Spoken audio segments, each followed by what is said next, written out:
My mother raised us on real food, and she was a fan of Adele Davis, who was the pioneering, slightly out of the mainstream nutritionist, but a laywoman, right? And so then a lot of people attacked her for not knowing enough, who came out of California. In the 60s and 70s, she had a pretty big following. And Adele Davis had very simple principles, all of which have been pretty much borne out by the subsequent science. Whole food, B vitamins, real meat, real milk, traditional fats. She has a few clunkers that don't survive the test of time, which you come across in her books. But on the whole, everything she said proved to be true. And so my mother raised us on whole wheat bread and the proverbial blackstrap molasses. We made granola once a week. The children had an assignment to make granola.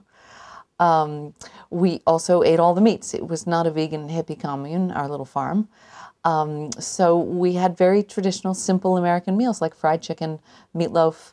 I remember a food I regard as one of our super frugal meals was macaroni with tuna and cream sauce, which I loved.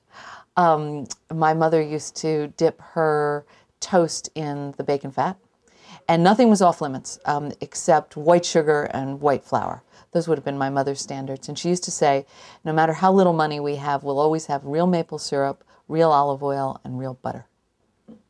We also had a cow and chickens, in addition to the vegetables we were growing on our vegetable farm. So we drank raw milk. We didn't make any cheese or dairy products.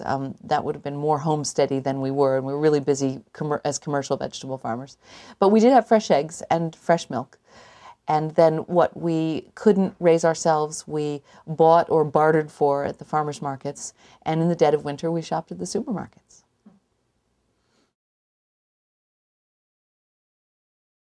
My concept of real food was grounded in my mother's lessons for us, which were that it should be whole, it should be traditional, it should be simple, it shouldn't be processed, a small number of ingredients.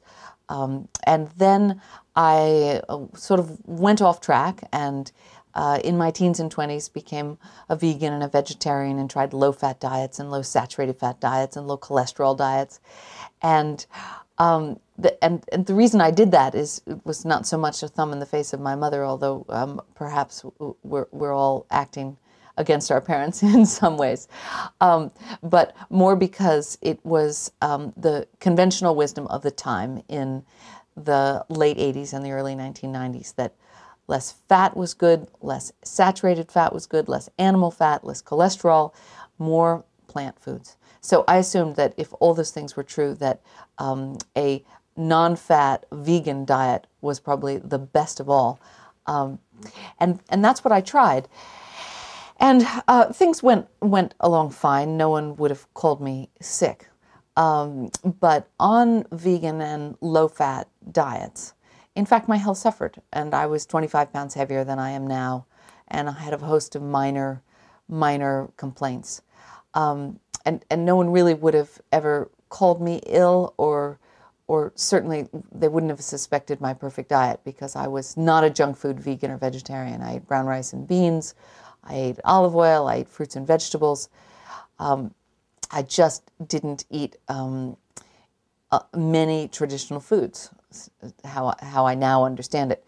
So what brought me back to real food was a wonderful serendipity. I was living in London, and I had started the first American-style farmers markets in London in 1999.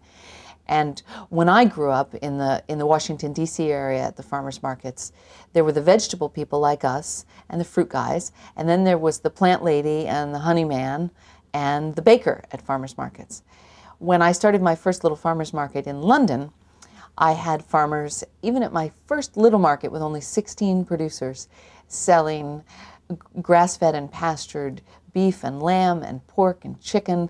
They were selling raw milk cheeses and cream and sausages and meat pies and fish and all sorts of wonderful things. So then I got a book contract, and that was to write the farmers market cookbook. And I had just been dabbling around with eggs and with fish, and I was no longer vegan and no longer a vegetarian, but I wasn't eating, I was not yet a carnivore or an omnivore even. And so I didn't want to write a vegetarian or even a fish and eggs farmers market cookbook. I felt I had to honor all the food producers at the markets and all the eaters as well.